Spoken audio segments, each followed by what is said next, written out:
दिवंगत लोकनेते अजितदादा पवार यांनी ज्या कष्टाने राष्ट्रवादी काँग्रेस उभा केला आणि महिला मतदारांना आश्वस्त केले, त्या महिला मतदारांना जोडून ठेवायचे असेल तर महिला लैंगिक शोषणाच्या आरोपाखाली हकालपट्टी झालेल्या चाकणकरांना पक्षाच्या महिला प्रदेशाध्यक्ष पदावरून तात्काळ हटवले पाहिजे.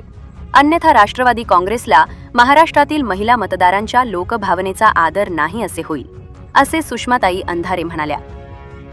मी काल चाकणकरांचा म्हणजे राजीनाम्याच्या नंतर त्यांनी जो एक नाट्य रंगवण्याचा प्रयत्न केला तो बघितला आणि मला हसायला आलं की माणसं किती केविलवारी धडपड करतात. आणि कालची त्यांची धडपड म्हणजे बूंद से गई सो हौद से लाने का जो एक प्रयास था तो त्याने काही फरक पडणार नाही. मुळात ते नोटीस पाठवणं वगैरे ते सोडून द्या.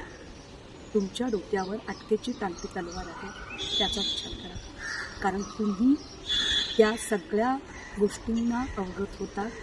तुम्हाला 1 वर्षापासून कल्पना होती. तुम्ही पीडितेचा आवाज दाबायचा प्रयत्न केला. संघटित गुन्हेगारीचा हा प्रकार होता. त्यामुळे तुमची नार्कोटिक्स झाली पाहिजे आणि तुमची अटक होणं गरजेचं आहे. या मागणीवर मी ठाम आहे. सगळ्यात महत्त्वाचं गोष्ट ही काल राजीनाम्याचे निर्देश गृहमंत्र्यांनी दिले. खरं तर सुनेत्रा वहिनींनी ती हस्तक्षेपाची वेळच येऊ द्यायला नाही पाहिजे होती. सुनेत्रा वहिनींना नेतृत्वातला खमकेपणा दाखवण्याची काल एक संधी होती. ती संधी त्यांनी दवडली. असो, मात्र आता तरी अजितदादा कधीही गंडेदोरे करणारे नव्हते. अजितदादांनी कधीही बंधुगिरीला थारा दिला नाही.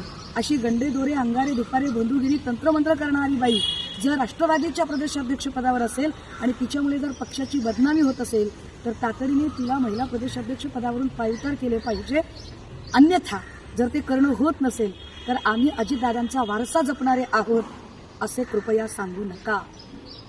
त्यामुळे काय चाकणकर बाई, तुम्हाला काय नोटिसा तुमचा जामीन झाल्यानंतर करा. आधी तुमची जी अटकेची टांगती तलवार आहे त्याचा विचार करा. 500-600 कोटी रुपये तुमच्याकडे आहेत. तटकरेंसारख्या प्रभृतींचा आशीर्वाद तुमच्यावर आहे. त्यामुळे माझ्यासारख्या सडाफटीन चळवळीतल्या माणसाला तुम्ही धमकावण्याचा नक्की प्रयत्न कराल. परंतु अशा धमक्या गेल्या 25 वर्षापासून आम्ही रोज बघत आहोत. मी एन्जॉय करते तुमची धमकी.